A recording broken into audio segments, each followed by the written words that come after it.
Hey everyone, it's Mark Ferguson with Invest for More, and we are back with another before and after complete house flip video. So I have not done one of these for a very long time. If you want me to do more of these, please let me know. Comment, like our video. If we get a lot of great responses, we'll try and do more of these. It does take some time and work to put all the numbers together, all the videos together to show you these videos, because we do show all the numbers, the carrying costs, financing costs, selling costs, all that stuff that most other people will not show you on flips. And sometimes we make money and sometimes we don't make money on flips. So we will also show that and be honest with you on that as well. Like I said, we love the likes, love the comments, love the shares. Keep those coming. Welcome new subscribers. We have these videos in a playlist if you want to see all the other ones we have done. We also have lots of walkthroughs of our flips, all our current projects. We have like 12 or 13 flips going.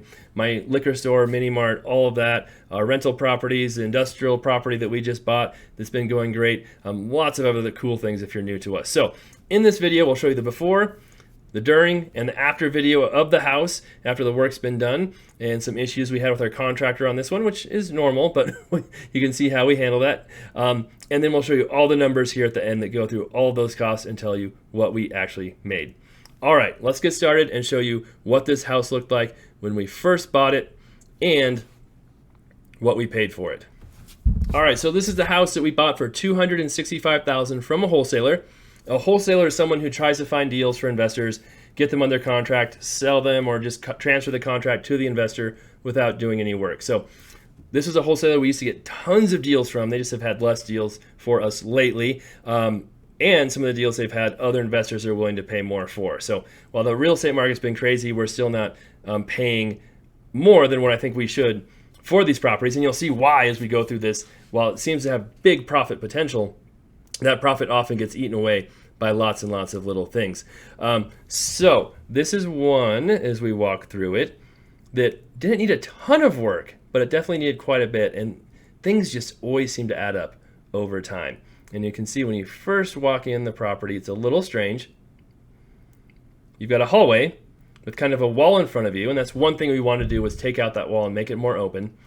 Some beautiful carpet, beautiful paint, but it really wasn't that bad a shape. And the other weird thing is you've kind of got 3 bedrooms right here at the front of the house, which is a little bit strange.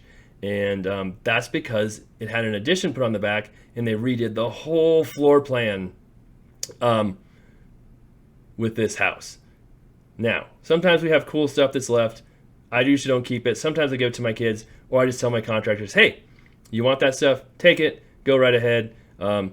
Otherwise, do with it whatever you want. So you can see the little dude driving the car there. So we had that room, had another bedroom over here with more stuff. Again, it can be costly removing all this stuff. We've never had good luck with finding people who will come take some of this stuff and use it or resell it. They just want us to bring it to them and they'll take what they want. And that just doesn't make sense for us. And then we have another, let's see here, more of the weight room.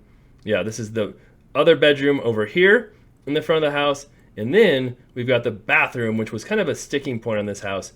Very small, not much room in there, but moving it is just so expensive. And we had to make that decision on if we wanted to move it, if we wanted to make it bigger or not. You can see the toilet sink there, and then the tub right here, which was okay, but not amazing by any means. Now, as we move on here, I'll try and speed things up just a little bit. This is kind of a newer way of showing my videos by just talking over my old video. Here's the kitchen, which was okay again. The flooring was okay, not amazing. You had this laundry room back here that was okay. And we had to decide what to fix, what not to fix. The cellar was under there, dirty, but really nothing too crazy that we had to fix. And then the house also had this really nice back family room back behind the kitchen. This was part of the addition, obviously, that was added onto the house, and lots of different stuff in here. I did look through a little bit of it, and to be truthful, I found something that was pretty cool in all of them, and I think I show that over here in just a second, or I'll fast forward to it here. There we go. A 1964 quarter. So as many of you who follow me know, I have laundry machines in some of our apartment complexes. I love collecting quarters. We've collected thousands of quarters. Never found a 1964 quarter, But this house had one in a jar. So those are all silver. They're worth a little more than regular quarters. And there's some other silver in here too, and older coins. So that was kind of cool to see. And we have the cellar right here, which kind of dungeony, but you can see down here. You can stand up down there at least. Has hot water heat down there, and water heater. Some other stuff was stored down there, some fishing poles and things, but not really any usable living space down here. And the other cool thing this house had, and we'll go through and fast forward a little bit more here. We'll go outside. A nice deck, a big garage. That's one reason why I really like this house. Had a really big detached garage. That was for their cats, I think, that crazy deck I was trying to figure out. And as we move on to the garage, decent yard, but as I said, lots and lots of stuff left in the garage as well. Lots of car stuff. I looked through some of it. I don't think any of it was really that valuable. I think most people are going to take the stuff that's really valuable when they move out and leave the stuff they don't want. So we glance through stuff once in a while, but for the most part, most of that stuff ends up in the dumpster. Maybe if I had a thrift store someday, we'll sell more of it. But again, it's a lot of work. So, and then if we move, there's even more to the house. Let's see here. We're fast. There we go. Notice the garage door opens now. That'll be something later on to talk about. The neighbors had a lot of stuff. Actually, it's nice because they moved a bunch of those trucks and stuff later on. They weren't there when we were selling it. Tires, of course, have to have tires at all of my flips, as you can see. And then something else we'll talk about later, too, is that beautiful shed over there. But again, they left us more parts. There's an old Camaro parked here for a long time before we bought it that I was wondering if we were going to get stuck with or not. He took that. Some people think it's cool to get stuck with cars, but it's not easy to get them titled. They're sold. They're done. You know, to get rid of when you don't have title, they're not the best thing. And this shed was full of Hornets and junk too, but it was so packed right here I didn't have a chance to look at it. So that's the house before. Now let's see what it looks like after a little bit of work and trying out a new contractor. All right, we're back to the house again, and we tried out a new contractor on this house. The end of last year was crazy with had some people, my bookkeeper quit, had to find a new one for a while. Nikki, my project manager, who runs all our flips and different projects, was doing 2 jobs, maybe 3 at one time. It was hectic. It was crazy. So I hired some new contractors to try and help out. I don't know if it worked well because this one, you'll see, we had some issues. And then the other one was Tyler, who just went crazy and nuts after working on a house or 2 of ours and doing okay. He just bumped his prices up a ton. And then when I didn't like his prices, went on social media attacking me like crazy. And yeah, he ended up removing his review page from his business on Facebook because he was getting in so many fights with other people, not even me, and saying some really derogatory stuff. So anyway, that's another story. So here's the house. We'll fast forward. I know I was building up the drama here. And this contractor we hired said he had some experience doing stuff, but we found out maybe not as much as we thought. So this is some wood flooring we had a lot of excess of, not our favorite color, but we decided to put it in this house, and you can see there are some issues already, and then some real big issues we saw right here. He tried to go from one spot and then connect from another spot, which, as you can see, they do not line up right and does not work well. And the other issue, too, is he didn't really bring the flooring into the doors at all, which is kind of weird. And so, yeah, we had some issues on this one, and we'll show you this back. Let's see here. We'll try and go to the kitchen. Here we go. This is the kitchen where he did the laundry room, part of the kitchen, and again was trying to meet up here. And I've done flooring before. I've picked up a flip myself. It was horrible, but I did it. And I know you don't do that. So in the past, with contractors, we deal with them in different ways. If a contractor makes a mistake, if they don't know everything, we don't just fire them and get rid of them right away. We try to work with them. So what we did here was we actually had one of our employees who works with us full time come over, help him out, show him what to do, and we figured out what this contractor was good at and bad at. He's really good at demo, small jobs, easier stuff. Now he knows how to do flooring, but he doesn't know how to do a lot of the advanced stuff. So here you can see kind of what the house is midway through, and we thought this would be a huge problem, but we got it fixed up with some help from our other guys. So let's see what it looks like once it was done. All right, so here's the house after it's staged and done. I know it looks the same as it does outside. And we're okay with that. That's kind of a nice thing, because that means we didn't have to spend quite as much money as we thought. And well, we still spend more than we always think. But as we walk into the house, let's see here, you can kind of see what it looks like now. After the flooring's done right, so much better. We have more indents into the doorways, our carpet meets, and then paint is done, the wall is out. It looks so much better with that wall gone. And we'll talk about how much all that costs in the end here. And then you can see bedrooms, nothing fancy, paint, flooring.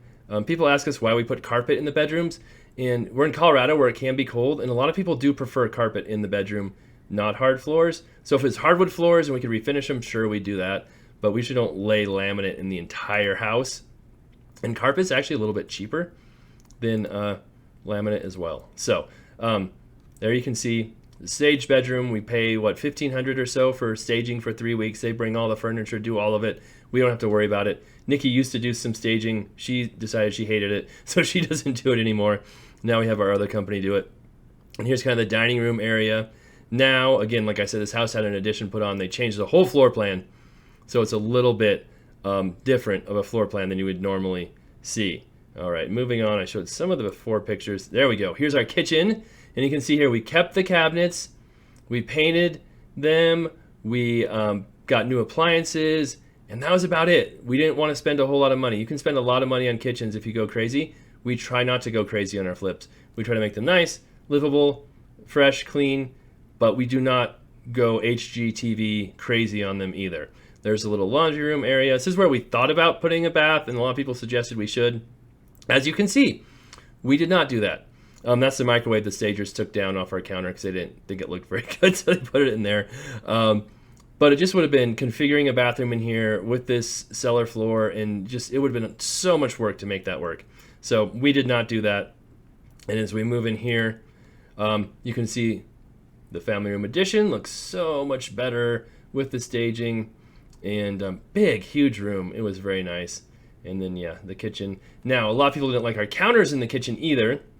But again, that would have been so costly to do that because it has this big breakfast bar here that you can see right there.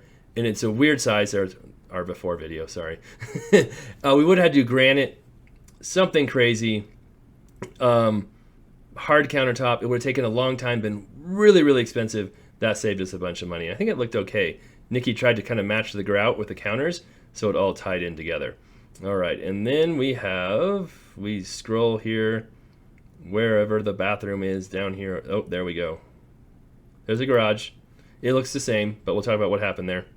Here's the bathroom. I know it doesn't look that great, and we're supposed to grout that bottom area, and I think we might have sent our plumber back there to do that, or someone else, but right after they staged it, it looked pretty gnarly, and so we always see things that we need fixed after that. And then you can see we painted that cabinet, new toilet, nothing fancy there, but looked a lot better afterwards.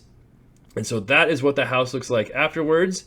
And then, let's see, we don't show it right here, but we'll talk about it when we do all the numbers. We had some surprises after we got it listed under contract and tried to sell it that added to our costs, which we'll also talk about here right now. All right, so now we're looking at the numbers and some of the things that came up and popped up after we fixed it and sold it. So but first, the basics. We bought it for $265,000 from a wholesaler in November of 2021.